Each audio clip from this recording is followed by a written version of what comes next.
O necə havada? Biraz çöldə döyüş işləyim.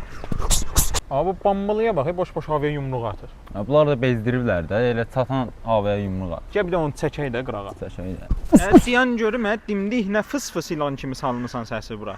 Qaqaş, bir dənə 50 çək zəhmət olmasa, görürsən təmiz hava alıram, siqaret çəkmirəm, içki içmirəm, məşq edirəm də özüm üçün. Əli Hüseyn deyil o. Ay məşq yoldaşımın söhbəti düşüb. Gözlə görüm. Ay nə gözləyirsən? Vur da bu dimdikləri. Ana vurmaq. Müəllim mənə demişdi, onu fikirləşirəm bayaqdan. Müəllim bizə demişdi ki, qaqa mənim indi adıma düşdü.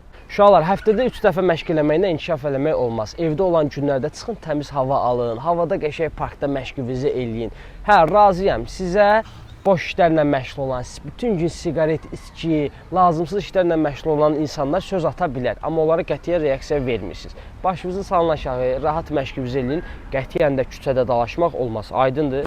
Getdiniz uşaqlar. Görüşərik gələn məşq. Hələlik. Qaqaş, sənin yadıva düşənləri mən gözün içindən oxudum. Qaqaşın səsi bura kimi gəldi. Gəl məsləhəti biz əl sıxışaq. Sabahdan biz də başlayırıq məşqə. Ged inşallah məşqdə görüşərik. Gəl qaqa, gedək. Qaqa, deyəsən yedin ha qabağından. Qaqa yox, görmədin, düz danışırdılar da. Sabah bir nədir belə avara-avara işlərlə məşğul. Sabahdan elə biz də başlayırıq məşqə. Gedək, gedək.